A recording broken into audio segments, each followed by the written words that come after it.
Hello everyone, I hope you are doing very well. Today I talk about a new concept, the concept of punishment. Let me start with the following question.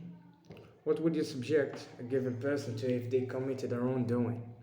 One of the few questions that has bothered me long enough in the last few months. It is undoubtedly thought that someone should undergo a penalty, or let me call it a disadvantage, if they commit a wrongdoing. People talk about wrongdoings all the time, but who gets to decide what a wrongdoing is? One may say that a wrongdoing is something, basically, an action or behavior that is unsuccessful in conforming to the standards of something else, basically, law or morality.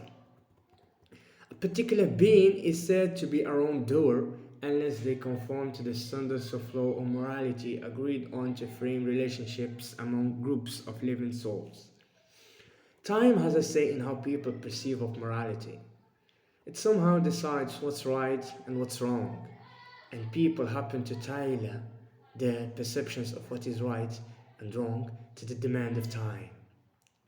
Someone commits something that is considered to be wrong in the eyes of people deriving their morality from a particular code of conduct at a time has to subject a given disadvantage to restore balance and ensure order. Ironically, the same act committed by a given person in a society believing in a particular code of conduct, which happens to grow as time goes by, is rendered exempt from punishment. One more quest added to the ever growing list of quests that don't seem to rest assured anytime soon.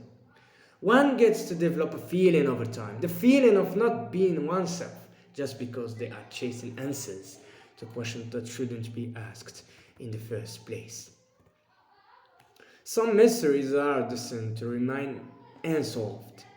However, thirst for knowledge gets in the way and prompts you to venture beyond reason.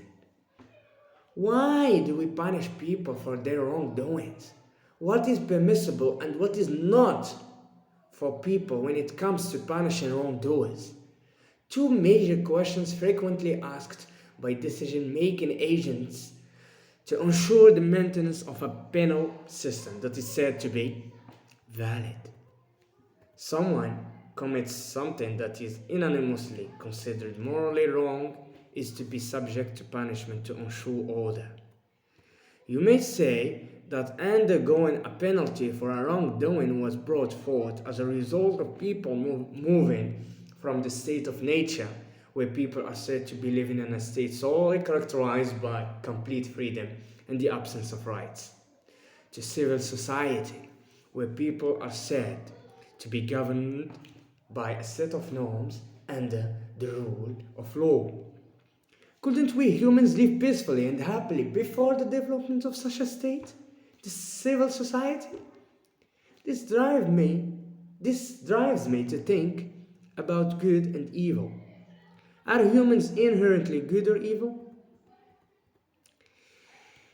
After a prolonged discussion, a 48-year-old senior lady once told me that humans are not naturally evil. However, humans are not likely to live together in large-scale groups and are not willing to work together for the common good.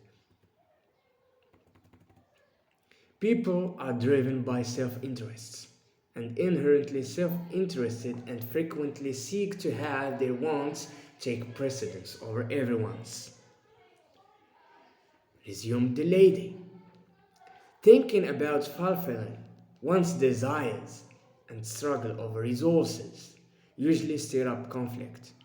To resolve this, or to solve this, people have decided to surrender themselves to a powerful body to enforce order and resolve problems that may pop up among individuals within the group.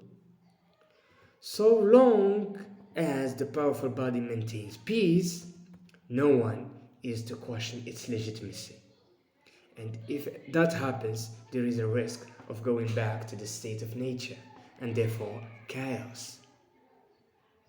That said, there is another view that says humans are naturally good. People were happy in the state of nature, and purity was among the defining characteristics of life then.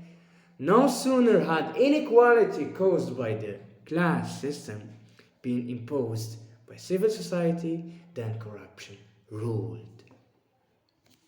I don't know how true those tentative explanations are, but I still believe that there is yet to know about this. A part of me is still holding to the very idea that humans are inherently good, but reality keeps projecting malignant acts of some people, treating others in a way. The least I can say about it is that it is evil. Thank you for your attention. That was a modest approach to the concept of punishment.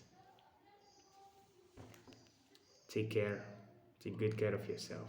Goodbye.